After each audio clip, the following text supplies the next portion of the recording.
Self-care. It's such a deep, layered word, and for me, it's really become the process of getting to know yourself, showing up for yourself over and over again. In creation of the Self-Care Creature podcast, I want to teach you, too, how to have a relationship with yourself. We're going to dive into the psychological and physiological unfoldings of adopting what I love to call a self-care lifestyle. This podcast is here to help you, the stressed out but spiritually minded individual who can feel that wild calling in your heart, who wants to develop self-care rituals to support your daily living, give you the confidence and know-how to live through your intuition and raise your self-worth. You deserve it. You are capable of this. And I want to help you understand how the hell to get there, what it actually means, and how do you actually live it. That's where my intention is with this podcast.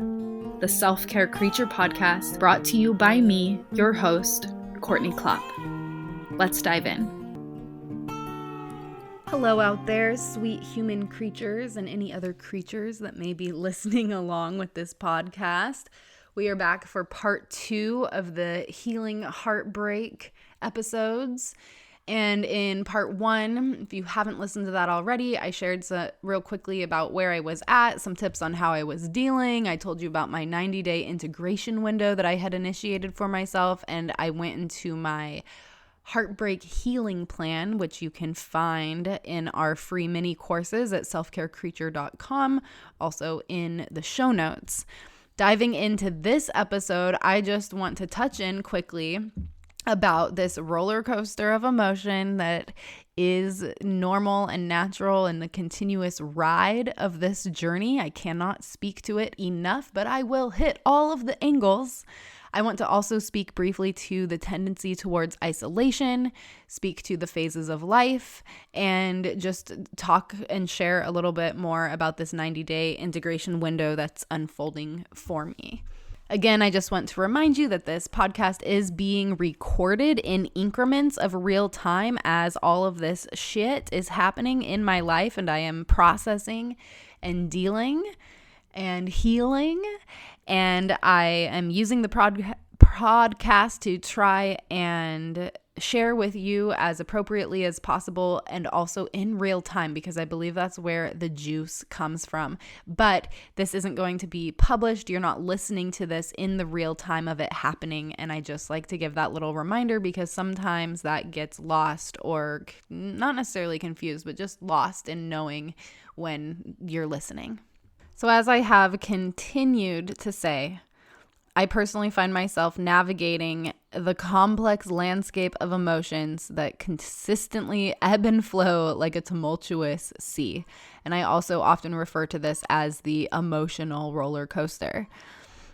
And this feeling and sensation is a natural and valid part of the healing journey. It just is.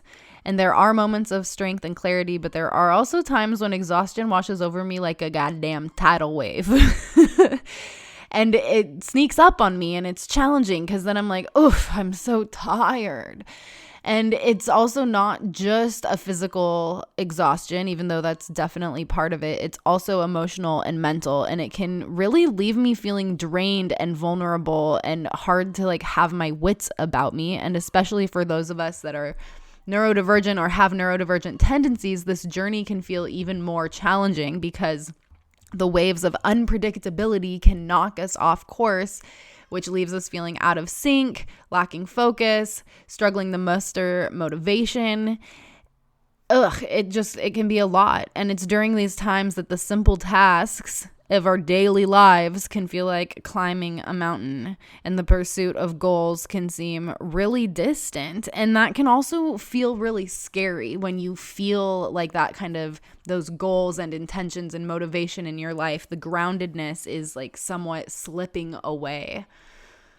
But in the midst of this storm, so to speak, it's important to recognize the importance of reaching out for support. I cannot stress that enough. Communicating with friends and family, and even with work, as that is appropriate, about the challenges that you're facing as an act of self-care and also courage. Like, let these people and or your company know that you're traversing a difficult path and that you may need some extra patience or understanding.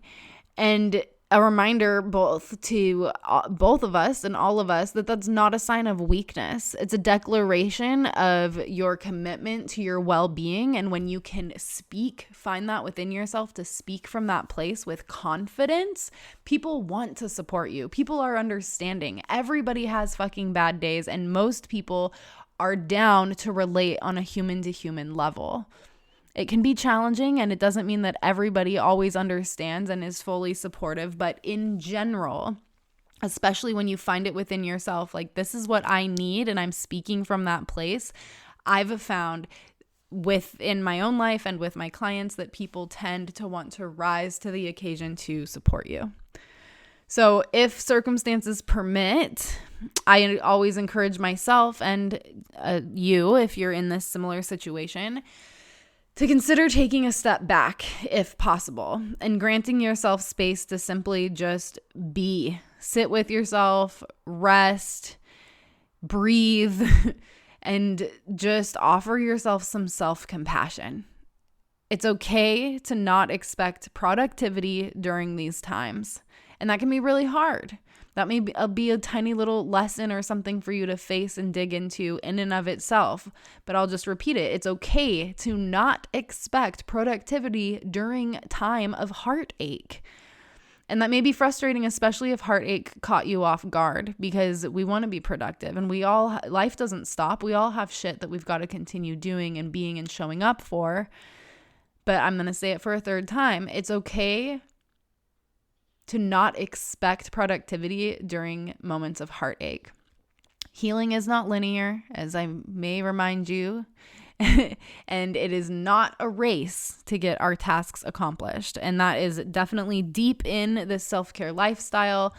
Like, healing is not a linear journey whatsoever. And it can be really challenging when we come across things in our life that throw us off of that path and remind us of that, especially if we think things are going smoothly or in a certain way. Always being caught off guard is challenging, but it's also an opportunity, again, for us to check in with ourselves, to come back with ourselves and engage in our support tools, which is why we are regularly cultivating them in our day-to-day lives as a self-care creature, so that when shit hits the fan, you know how to pick yourself up. Doesn't necessarily mean it's easy. It doesn't necessarily mean it happens in a smooth way, but it's building the bridge to be capable of that when it happens. I personally fully acknowledge that my life journey involves traversing challenging terrain. That's been one of my most favorite phrases lately. And that it's a journey that requires both resilience and gentleness. And that just reminds me of like our gentle yoga classes. When we pause and we slow down, we remember the resilience that we actually have for ourselves and with each other. And the waves of exhaustion, lack of focus, and moments of vulnerability are all parts of that process. Even if it feels annoying, even if it is literally fucking exhausting, that is true. But it's also true that with time, understanding, and the support of those around me, that I feel confident that I can navigate these waters and emerge on the other side stronger and wiser and more attuned to my own needs. And I believe this for myself because I am in practice with all of this as part of my self-care lifestyle. And this is what I hope for you to be able to attain and build for yourself as well. Now, I want to speak just a little bit more to isolation specifically, because I want to emphasize the importance, again, as I was saying, of reaching out for support, communicating with friends and family, and even work possibly. And I learned in my self-awareness class, my self-awareness for social justice with Dr. T. Williams, that isolation is a tool of oppression. And it was so uncomfortable. I wasn't the only one in class also that came to these realizations and had to realize this about oneself and then work through it. But realizing that when I get into a deeply depressed, upset space, a place where I cannot accept myself and I struggle to support myself, that I absolutely do not want to reach out and talk to anybody else. I don't want anybody else to know how I'm feeling. I actually realized very uncomfortably that I literally lacked the ability to say that I was not okay. And that was so frustrating and hugely eye-opening. And I even had a friend once, I was like, I'm realizing that I'm actually like not okay. And like I remember I can't remember if I shared this somewhere else, but I was sitting at Trader Joe's, I remember, and I was really struggling to go in. I was having practically an anxiety attack. I was so stressed out. I just had all this stuff going on, and I texted a friend. I'm just realizing that I don't think I'm okay. And she texted back something along the lines of, oh, I know you're not okay, but you need to realize it. You need to know it. And that was just like that was really hard for me to receive. But then I was like, yeah, I need to realize it because I am the one that is going to put the car in gear to be able to make the change and the support and the feeling better happen. Like at the end of the day, we are the people, the artists, the authors, the heroes of our own stories, right? We're the main character of our own stories. And so in our society, we often face pressure to be strong and capable and always at our best, first of all. And that's just in general true. We, as a society, we don't view vulnerability as strength. We view it as weakness, or taking care of your mental health, taking medication for your mental health, that it's like a weakness. And that is not true. And I love that the tides of this are shifting, but it's also not I wouldn't say it's a globally recognized narrative at this point. And because of that, there's this idea that we should be able to handle everything on our own, that we are independent individuals, and that if we're not feeling well or struggling, we might even feel like we're failing somehow, that being in that place where we cannot accept ourselves, that there's this pressure that can lead to isolation, like I was just describing. And this is where we end up keeping ourselves in our struggles because we're keeping our struggles to ourselves. So here's an example that I really liked is like, imagine that you're playing a game with your friends. And sure, there might be a little bit of a learning curve, but for the most part, you understand how to play the game, you're excited about the game, and you're going about it, and things are flowing, and it's going great. But then you make a mistake. And maybe it even upsets somebody else in the game. And for whatever reason, you suddenly feel like you are not good enough. Should I even be playing this game? Do I want to play this game anymore? Maybe you literally withdraw yourself from the game. This feeling like you want to take a step back, or like, I'm not going to play the game anymore, or I'm just going to play a solo game away from everyone else. This is an example of how societal pressures can make us want to be alone when we're not feeling at our best. When in reality, it's a game. We've got to learn how to be with that inner conflict. And here's the thing, okay? When we see a friend or a family member struggling, we don't judge them or think that they're a bother. Instead, we often want to help and support them, right? Like, call me anytime. I'm here for you. I think that's something that a lot of us would say to a dear friend. And if a friend comes to you for help, you would be there for them, wouldn't you? So why would it be any different for you? And it's like this being and learning in this specific narrative was so challenging for me, and such a paradox. It's like, oh, of course I would want to help somebody else out, but of course I don't want that same help. Like, no. Life and healing and community, self-care, bridging to community care, it bridges these gaps. It is not a one-way street, and it cannot be for our healing, for our well-being. It cannot be. It's important to remember that seeking help and support is a sign of strength. It's a sign of strength to seek help and support. Isolating and keeping your struggles to yourself, unfortunately, even though it's not portrayed this way in society, is more of a sign of weakness. I'm not saying you're weak if you do those things, but I'm saying that it takes extra strength to be able to reach out and seek help and support. Just like how helping each other makes friendships stronger, right? Reaching out to one another when we're struggling also makes us stronger. It's okay to ask for help, and it's okay to ask for help, whether that be from friends and family or from professionals. And of course, in a professional setting, and especially a capitalistic and American society, it can be a little bit more challenging. You may be hit with a little bit more like, huh, what? And that's why I always encourage my clients to make sure that you have to have these things right within yourself before you can take them to somebody else, or else it's just not going to go the way that you want. Traditionally, at least, that's what I've witnessed. So instead of isolating ourselves because we feel like we should be perfect all the time, I want to invite us to remember that we are stronger together and that we are all in this together. That seeking help, talking about our struggles, and connecting with others can actually make us feel better and less alone and creates stronger bonds.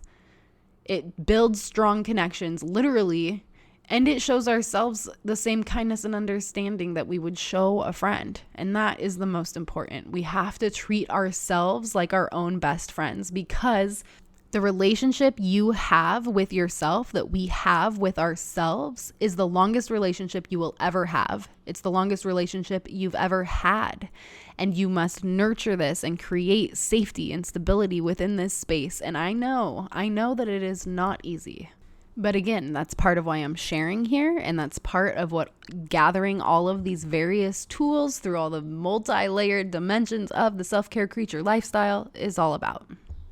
So as I've been traversing this terrain, you know me, the spiritual bitch that I am, that I've been tuning into my tarot cards, my oracle cards, meditating, communing with my allies in all these various forms. And one of the biggest messages that I've been receiving and have been reminded of is to flow with this. That this is how the natural cycles of life flow. I even have a bracelet, this beautiful gold black moon phase bracelet that a friend gave me, and it says beautiful in all phases. I had a reading with a woman a couple months ago, and she was like, I really feel the moon's energy coming in right now, and just that reminder to flow with all phases of life. I was like, oh my God, this is just feeling super duper poignant. And so I want to circle back and talk about these phases of life a little bit more, because obviously, can't state it enough, being in the midst of this journey of heartache specifically is undeniably tough. And it's not just heartache, but the tough stuff that comes up. But we're focused on heartache right now. And riding these waves of emotions are no doubt an overwhelming task. I can't say that enough. Riding the waves of emotion, learning to surf on the waves of emotion can certainly feel like an overwhelming task. And there are moments when it feels like the weight of it all is simply too much to bear. And it's okay to acknowledge these challenges because they are real and they are valid. It's okay to not be okay. I can't say that enough. I even have a sweatshirt that says that. Highly recommend. My friend's brand Self-Care is for everyone, and wearing some of these reminders for yourself. It's okay to not be okay. And through all of this, there is this gentle reminder that I just spoke to that keeps coming to me like a whisper. The message to flow with the current, just as nature's cycles do. Nothing in nature blooms year-round, and especially thinking about the moon. Sometimes it's full and bright and it lights up the entire night sky, but other times, as the phases shift, it's either just a sliver or not even visible. And no matter the phase of the moon does remain whole and beautiful and a part, an integral part, might I add, of the universe's rhythm. So let's apply this same wisdom to our own lives. We're not always going to feel our best, and that's okay. We are not only allowed to have moments where we're not shining as brightly, but we are required to have moments where we're not shining as brightly in order to be our bright and best selves at other times. Just like the moon's phases are all part of the natural order, our own ups and downs are also part of the human experience. I'm thinking all of a sudden of one of my favorite quotes from Carl Jung. Let me find it. I don't want to make any assumptions here. If you don't know who Carl Jung is, he was a Swiss psychiatrist and psychoanalyst who founded analytical psychology and also dream psychology. He's a very fascinating man, and he was a prominent figure in the field of psychology and is known for his exploration of the unconscious mind, specifically archetypes and the process of individuation. Jung's work has had a profound influence on psychology, philosophy, and various aspects of human understanding, and I personally have been pretty obsessed with him since I was a teenager, which is interesting because I remember being so drawn to his work, but I also could not read his work because I just couldn't wrap my mind around it. So I have a quote that I want to read to you, and this, I believe, provides a reflection of Jung's perspective on acceptance, the interplay of opposites, and the importance of embracing both light and shadow aspects of life. He says, "We cannot change anything until we accept it. Condemnation does not liberate, it oppresses. Even a happy life cannot be without a measure of darkness, and the word happy would lose its meaning if it were not balanced by sadness. It is far better to take things as they come along with patience and equanimity." So when you find yourself in a challenging phase, may I please remind you that it's not a sign of weakness or failure. It's simply a part of your journey. And embracing our own cycles of growth and healing and transformation is a gosh darn powerful act of self-love and acceptance. As we all are riding these waves of emotion, may we please remember that we are not alone. We're simply navigating a path that is unique to ourselves, to us as individuals. It's like we share it all, but then, of course, our own personal journey is very individual. And even when the waves get tough, you're still a beautiful and integral part of that grand tapestry of life. In navigating this journey, as I had mentioned in the previous episode, I have also ignited this 90-day integration window for myself. And I wanted to share some of the early timeline that kind of unfolded that felt really pertinent to me to help me kind of land on my feet and feel grounded and balanced within myself again. So the first thing was that I had to recognize that this breakup heartache for me was triggering a real deep wound, the innermost wound of my being. It taps into the wound of myself that's rooted in childhood abandonment. And so, of course, with this resurfaces the intense feelings of pain and hurt that leave me discombobulated. And it also, from like a psychological type perspective, mimics the same pain and hurt that I experienced during those early stages of development. So this trigger creates a cascade effect of emotions and physical sensations within my body that can also be overwhelming. Like I was describing those tingles and things like that again in that last episode.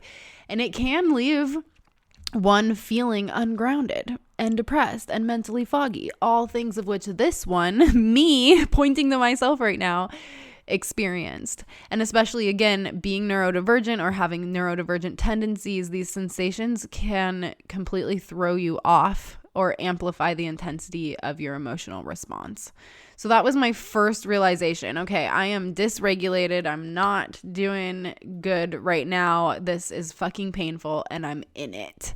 And I was explaining and sharing some of that in the first episode. And then I went and I saw one of my trusted professionals who happens to be a shamanic therapist, meaning that she has a background both in shamanism and therapy. So it's a really cool eclectic background that vibes really well with myself. And engaging with her really helped to bring insight and understanding of especially this wound to the forefront. Helped me to recognize the connection between my childhood abandonment and the breakup, providing a sense of clarity and validation. I needed some of these validations as she reflects things back to me and just holds the safe space. And I'm not saying that it was like a comfortable, therapy isn't comfortable. I was crying, like there were a lot of like, oh my God, fuck type realizations. But this realization, which was guided by my therapist, my trusted professional, became an anchor for me that helped me to regain control over my emotional state. And of course, I want to be able to do this on my own, but the reality is, no matter who you are, we need outside support. And this is the importance of having that outside professional support, because having help regaining this control over my emotional state helped to maintain a calm within my nervous system and brought me back to the self-trust that I have cultivated within myself. It's not that I lost that trust when I'm feeling upset or dysregulated or just ungrounded and in my pain, but like I said, I'm unable to think straight. I have that mental fogginess. I'm feeling depressed. I just don't feel like myself. And this was what the support that I needed to help me ground back into feeling more like myself. So it's a process of acknowledging and exploring my wound, while very fucking challenging, ended up empowering me to take charge of my own healing and my self-care, which obviously is exactly what I'm all about. But sometimes our wounds and our triggers and whatever shit just comes up in life that we are pushed back to a place where we are not able to pick ourselves up and stand on our own 2 feet. And part of this self-care journey is gaining awareness to recognize if or when that does take place, because no matter what, I do personally believe that that's coming around at some point in our lives for all of us. We don't like it. We don't want it to be true. But I think that it is naive to think that it's not going to happen. And so, again, finding that professional, that trusted professional, that outside source that can help you get back to yourself and allow you get back to a grounded, calm space to be able to actually take charge of your healing and your self-care, because you can't just think it into will. You have to actually have specific support tools. And through this session with my therapist, I was able to move into this embodying of a more nurturing and protective role for myself, like a mother figure. And my childhood abandonment wound specifically comes from my parents, and my parents not being available to take care of me in the ways that I needed as a developing child. I don't blame them for this. We all do the best we can with the tools that we have. That's entirely a story for another time. I just want to make sure it's known that that is a neutral statement. But that's where it led me, is coming into what I like to call fostering a mothering archetype, to realize, oh yeah, like I am capable of taking care of myself. I want to take care of myself. It also helped me to realize the way that the relationship kind of served as a mothering role for me, because it helped me be able to take care of myself so much. And that's not necessarily a blanket statement to any relationship, but I am speaking specifically to the relationship I was in. And so having this realization and coming from my deeper wounds and then coming into this mothering archetype, it felt like I was being snapped out of a love spell. I was able to regain awareness about my boundaries and my worth, and I came into this space of this newfound fierceness that helped me to recognize where I had been compromising on my boundaries in the relationship and where I had received or had not received the respect that I deserved. So this stage of fostering the mothering archetype was really allowed me to be able to channel and return to my inner strength and prioritize my self-advocacy, which for me personally can be really fucking challenging. Not that I like to admit it. So I recognized I was dysregulated. I saw a trusted professional. I moved into this mothering archetype of this fierceness. And then over time, over the next few days from that therapy appointment, I recognized that I was able to begin cultivating a neutral understanding within myself, which I thought was really fascinating. And it was a little surprising. And of course, I'm using all of my mindfulness tools along the way of journaling and whatnot. And so I was able to reach this state of neutral understanding, which means that I was able to hold space for compassion, but not without sacrificing. Did I just do a double negative? but okay, let me rephrase that. It means that I was able to hold space for compassion without sacrificing my boundaries. That I was able to recognize that while understanding the other person's perspective is important, and I could see where they're coming from and why they needed to do the things that they did, that it did not negate the fact that I was not being treated with respect. And it brought me back to a place where I was able to recognize my own commitment to self-respect and self-care, not just in romantic partnerships, but just being valued as not just an individual person, but also a friend. I wanted to be respected as a friend. And I was also thinking to myself, this isn't how people treat each other, but it is when we are triggered, when we are wounded. So again, I can hold that compassionate space. I can understand the other person's perspective, but I also am not going to sacrifice my boundaries anymore. And that's what I loved, that sensation of like, it was like snapping out of a love spell and going from like the hurt to the anger and being in both ends of those pain, which underneath both of those and all of those, I'll say, is grief. Coming back to that neutral understanding was just really a magical place. And I was able to realize that throughout the journey, of course, mindfulness practices, like I said, journaling and my voice notes that I love recording for myself, play a crucial role in grounding and processing my emotions.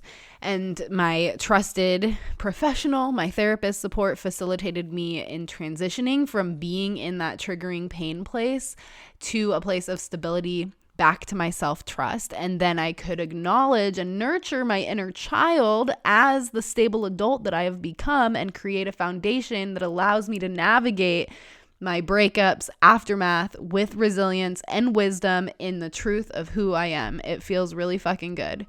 And it's also like, whoa, what is happening? It can feel like a lot. It feels really complicated. And that's why it's important to take it step by step, to be in all of this shit that I'm explaining to you, that I'm telling you about, to be in the emotional turmoil, to understand that every part of the journey has its time and its place, and that these little breakthroughs eventually do come through the other side in one way, shape, or form at some time or another. Again, it's not a linear path. We can't say, oh, I know that I'm just going to be in the pain and like then I'm going to have a breakthrough next week or whenever. It doesn't necessarily always come like that. It doesn't, and it can't. And that is part frustration in life and part embracing the mystery and being open and intimate with the unknown. It was Zen Master Dogen that said, not knowing is most intimate. And that's another piece of this self-care creature lifestyle, is trusting the unknown, being open to the unknown, and knowing how to trust ourselves and support ourselves while navigating that gives us the deepest resilience on the terrain of the unknown.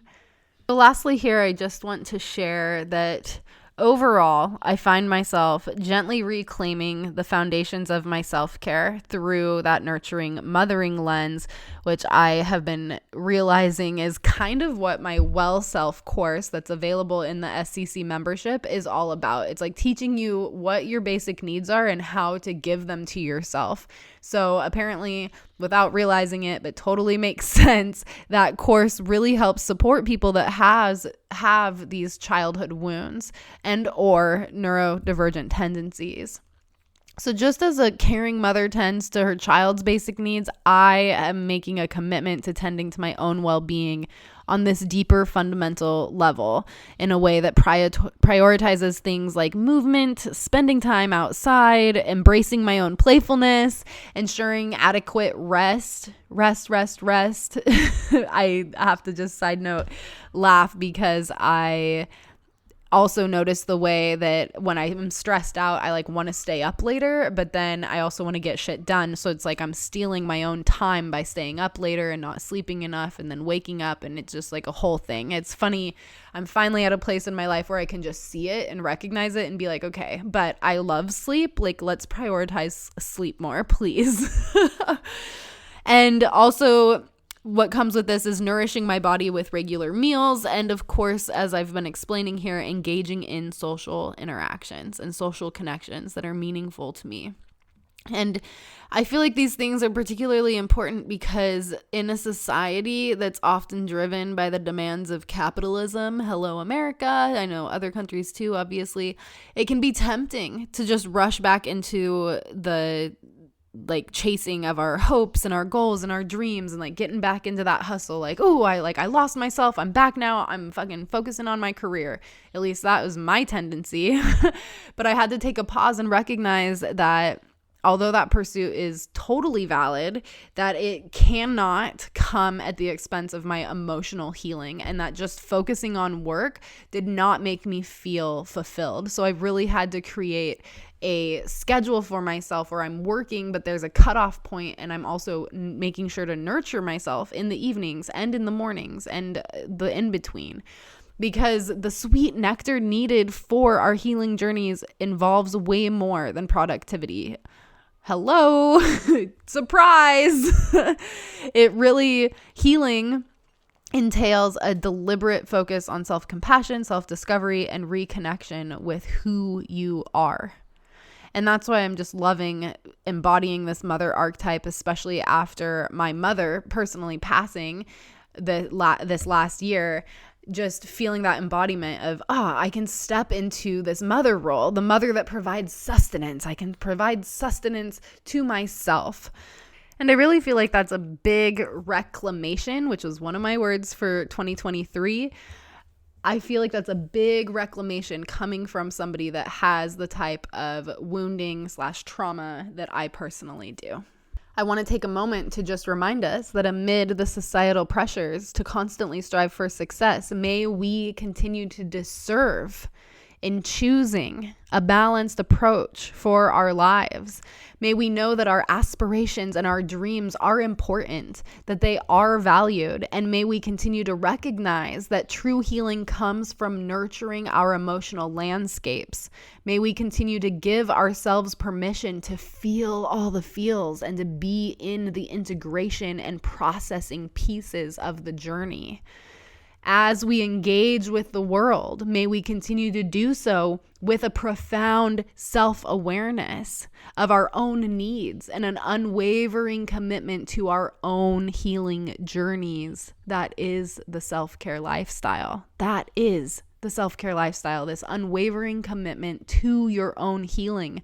Again, because it's never just for you. It's not about you. It's about being able to show up and be there with the people and beings that you care about. So may you remember that you are your own guiding force. Can you be your own mother? Can you offer yourself the care and the love that you deserve? Can you believe that you're on your path of making your way there if you're not there already?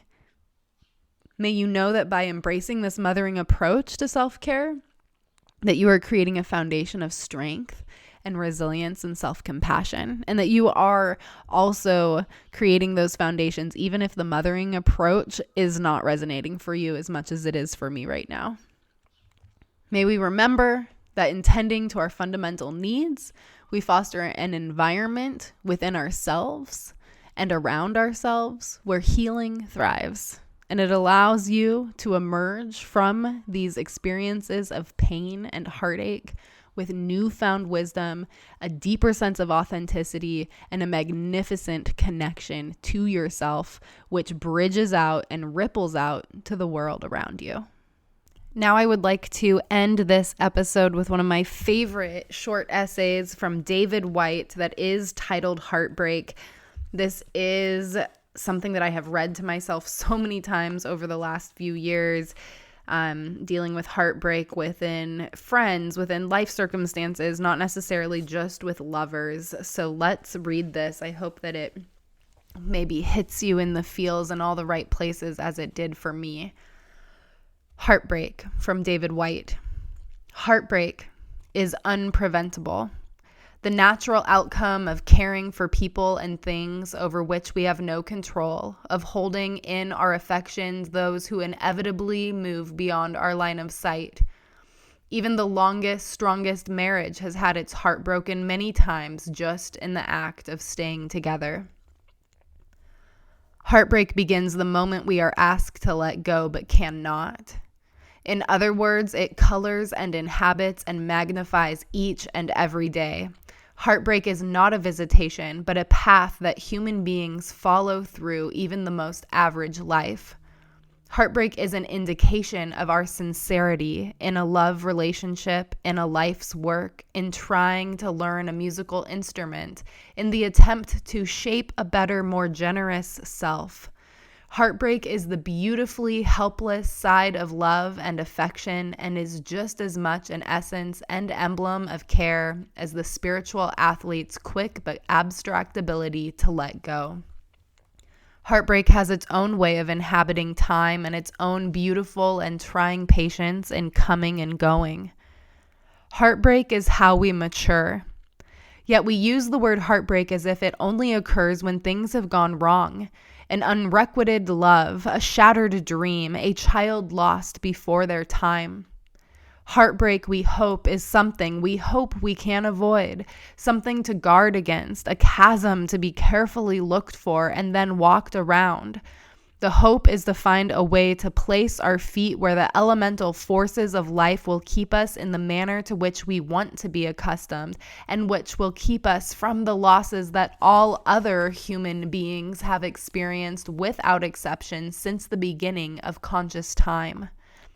But heartbreak may be the very essence of being human, of being on the journey from here to there, and of coming to care deeply for what we find along the way. If heartbreak is inevitable and inescapable, our only choice might be to look for it and make friends with it, to see it as our constant and instructive companion, and even perhaps in the depths of its impact, as well as in its hindsight, to see it as its own reward. Heartbreak asks us not to look for an alternative path because there is no alternative path. It is a deeper introduction to what we love and have loved, an inescapable and often beautiful question, something or someone who has been with us all along, asking us to be ready to let go of the way we are holding things and preparation, perhaps, for the last letting go of all. And in this book from David Whyte, I'll see if I can link it in the show notes. It's called Essentials. He provides some little excerpts about what brought him to write his poems or essays. And I have a few things highlighted in this one. I want to share it. So he talks about this essay, Heartbreak. He says, we tend to think of enlightenment as an abstract, as being a state above all suffering. But Buddha asked his followers in very intimate terms to follow heartbreak to its very end, to see it as part of any ultimate understanding, in effect to say the very last goodbye, to be completely present to everything ceasing, to everything we are constantly being asked to let go of, to the origin of our pain, and thereby to let it flower into something else.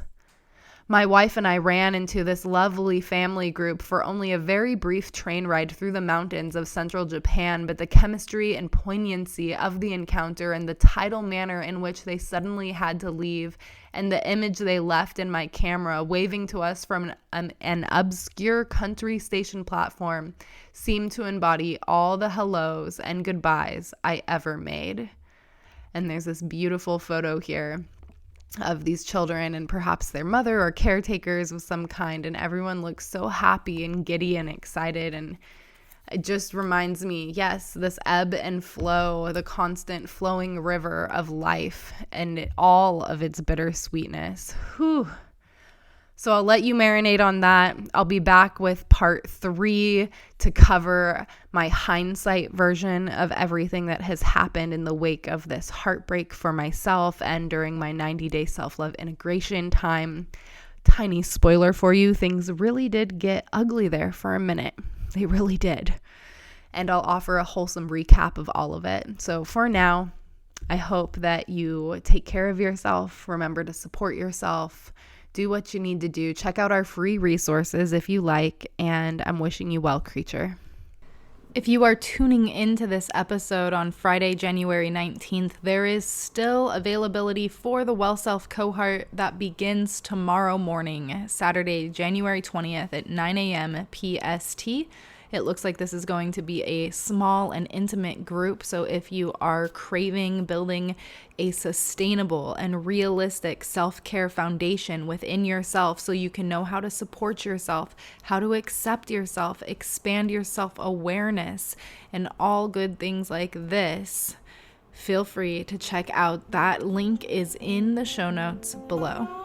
I want to take another moment, so many thank yous at the end of this episode, to just say thank you for letting me be in your ears. Thank you for listening to my story. Like I had shared last week, this is a really vulnerable share, so I just appreciate you tuning in. Next week, there will be part 3. Feel free to let me know your thoughts in the podcast feedback form. And if you would be so inclined, it would mean a lot if you could leave a review on Spotify. It's like 2 clicks of a button, super easy. Thank you for being here, and thank you for taking care of you.